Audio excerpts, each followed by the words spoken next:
ఇల్లు నీట్గా అద్దంలాగా మెరవాలి అంటే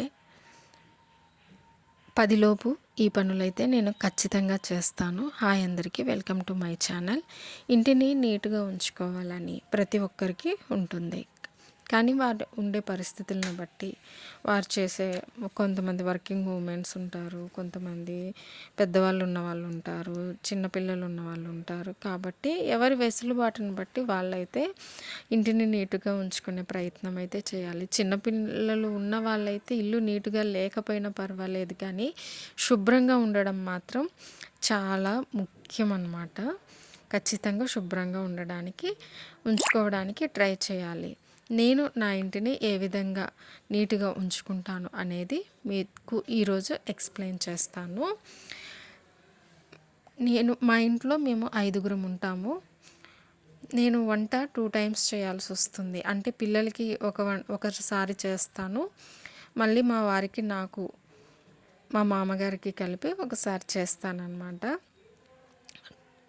మొత్తం ఒకేసారి చేయొచ్చు కదా అని మీరు అనుకోవచ్చు, కానీ మా మామగారికి, మా వారికి వేడివేడిగా తినే అలవాటే ఉంటుంది. కాబట్టి నేను కర్రీ ముందు వండేసిన రైస్ మాత్రం కొంచెం లేట్గానే పెడతాను. నేను ఫస్ట్ అయితే పిల్లల్ని స్కూల్కి వాళ్ళని బ్రేక్ఫాస్ట్ చేపించి వాళ్ళకి లంచ్ ప్రిపేర్ చేసి పంపించిన వెంటనే ఒక 10 నిమిషాలు లేదా పావు గంట ఫోన్ అనేది పక్కకు పెట్టి నాతో నేను స్పెండ్ చేసుకొని, అంటే ఒక మంచి కాఫీ లేదా టీనో తీసుకొని ఒక 5 మినిట్స్ అయితే ఒక రిలాక్స్గా 5 to 10 మినిట్స్ రిలాక్స్గా అయితే కూర్చుంటాను. ఎందుకంటే మార్నింగ్ లేచిన దగ్గర నుంచి 5:30, 5 ఆ టైము లేచిన దగ్గర నుంచి వాళ్ళు వెళ్ళేంత వరకు టీ తాగినా కూడా మనము అటు ఇటు తాగుతూనే, అటు ఇటు ఆ పని ఈ పని చేసుకుంటూనే, ఏదో ఒక పని చేసుకుంటూనే టీ తాగడమో ఏదో ఒకటి చేస్తుంటాము. కాబట్టి అది తాగినట్లు కూడా అనిపించదు నాకు. సో వాళ్ళు వెళ్ళిపోయిన తర్వాత ఫస్ట్ నేను చేసే పని ఏంటంటే రిలాక్స్గా ఒక 10 మినిట్స్ నాకు నేను టైం అనేది కేటాయించుకుంటాను. ఇది మస్ట్ అండ్ షుడ్ అనమాట. ఖచ్చితంగా చేస్తాను. ఇది అయిపోయిన తర్వాత నెక్స్ట్ ఏం కర్రీ చేయాలి అనేది, నెక్స్ట్ ఈరోజు నేను చేయవలసిన పనులు ఏమిటి అని లిస్ట్ అవుట్ చేసుకుంటాను. లిస్ట్ అవుట్ చేసుకున్న వెంటనే బిఫోర్ నైట్ ఏమన్నా కూరగాయలు కట్ చేసుకొని ఉంటే ఫస్ట్ అయితే వాటిని తాలింపు వేసేస్తాను. రైస్ కూడా కడిగి నానబెట్టి పక్కకు పెడతాను, అప్పుడే వండేను, పక్కకు పెట్టేస్తాను. ఇదంతా అయ్యేలోపు 9 to 9:30 అవుతుంది. ఈ గ్యాప్లో అంటే కూర తాలింపు వేసిన తర్వాత ఇల్లంతా నీట్గా తుడిచేసి, బెడ్షీట్లు ఏమన్నా చిందరవందరగా ఉంటే బెడ్షీట్లు సర్దేసి, ఇల్లు నీట్గా ఊడ్చేసేసి ఫస్ట్ అయితే హాల్ని, బెడ్రూమ్స్ని నీట్గా ఊడ్చేసి పెట్టేస్తాను. ఎక్కడ సామాన్లు అక్కడ సర్దేస్తాను. ఇట్లా సర్దడం వల్ల ఈ పనులన్నీ 10 లోపే చేసేసుకోవాలి. అంటే హాల్ నీట్గా తుడుచుకొని ఉంచుకోవడము, తడిగుడ్డ పెట్టాలంటే పెట్టేసుకోవడము, అదేవిధంగా బెడ్షీట్లు ఏమన్నా చేంజ్ చేయాలంటే చేంజ్ చేసుకోవడము, బెడ్ల మీద అసలు ఏమీ దుప్పటి కానీ ఏమీ ఉండకుండా వేటి ప్లేసుల్లో వాటిని పెట్టేసి అన్నీ నీట్గా, అంటే ఎవరైనా ఇంటికి వచ్చి చూసిన వెంటనే ఇల్లు చాలా నీట్గా కనిపించే విధంగా అరేంజ్ చేసి అయితే పెట్టుకుంటాను. నెక్స్ట్ ఈ పనులన్నీ అయిపోయిన తర్వాత 10 to 11 మధ్యలో రైస్ అయితే పెట్టేస్తాను.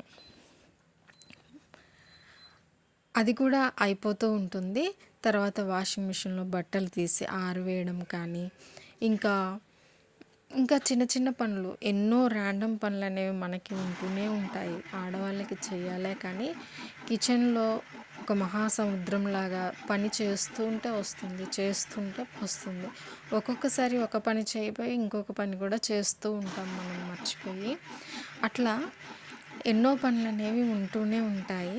సో ఫస్ట్ అయితే ఆ పనులన్నీ పక్కకు పెట్టి ముందు 10 గంటల లోపు ఇంటిని నీట్గా శుభ్రంగా తూడ్చి పెట్టుకొని, ఎవరైనా ఇంటికి వచ్చిన వెంటనే ఇల్లు చాలా బాగుంది, నీట్గా ఉంది అనేలాగా ఫస్ట్ అయితే అరేంజ్ చేసి పెట్టుకోవాలి. నేనైతే ఇదే పాటిస్తాను. మిగతా ఏమైనా చిన్న చిన్న పనులు ఉంటే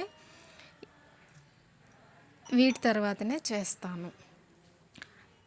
అంటే ఫస్ట్ మన వాళ్ళకి అవసరమైనది ఏంటి, వంట. వంట చేసుకుంటూ ఈ ఈ పని అంటే ఇంటిని నీట్గా సర్ది పెట్టుకోవడం అయితే చేస్తానన్నమాట.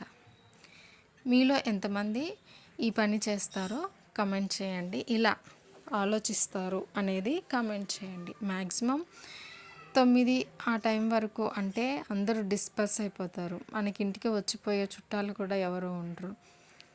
అదే 10, 11 ఆ టైం అంటే ఎవరన్నా రావచ్చు, వెళ్ళొచ్చు, చుట్టాలు రావచ్చు, ఇంటి పక్కన వాళ్ళు రావచ్చు. అట్లా ఎవరన్నా వస్తే చూడడానికి ఇల్లు ఎలా ఉండాలి, నీట్గా ఉండేలాగా చూసుకుంటాను. నేను ఈ అలవాట్లన్నీ ఎవరో చెప్పినవి కాదండి. మనం మన పనులు మనం చేస్తూ ఉంటేనే ఒకదాని తర్వాత ఒకటి ఎట్లా చేసుకోవాలి ఏంటి అనేది ఒక ప్లాన్ ప్రకారం చేసుకుంటూ ఉంటాను. ఫస్ట్ నేను లిస్ట్ అవుట్ చేసుకున్న వాటిల్లో చేసిన పనులన్నీ అయిపోతున్నాయా లేదా అని టిక్ చేసుకుంటాను. ఒకవేళ అవ్వలేదు అంటే కూడా వాటి గురించి వరి అవ్వాల్సిన అవసరమేమీ లేదు. ఖాళీగా ఉన్న టైంలో కొద్దిసేపు రెస్ట్ తీసుకున్న తర్వాత అయినా సరే ఆ రోజు ఆ పనులు కంప్లీట్ అయ్యేలాగా చూస్తాను. ఈ వీడియో మీకు ఎలా అనిపించింది? నేను పిల్లల కోసం ఈరోజు నుంచి హాఫ్ డేస్ కదా, పిల్లల కోసం బ్రేక్ఫాస్ట్కి పెసరట్లు అయితే చేశాను. మా బాబుకి స్నాక్స్ కోసం వాటర్ మిలన్ పెట్టాను. పాపేమో నిన్న మా వారు గవ్వలు ఫ్రెష్గా చేసినవి పట్టుకొచ్చారు. గవ్వలు ప్లస్ బిస్కెట్స్ ఉన్నాయి, అవి మా పాపకి పెట్టాను. ఈ వీడియో మీకు నచ్చిందా? నచ్చితే లైక్ చేయండి, సబ్స్క్రైబ్ చేసుకోండి. Thanks for watching.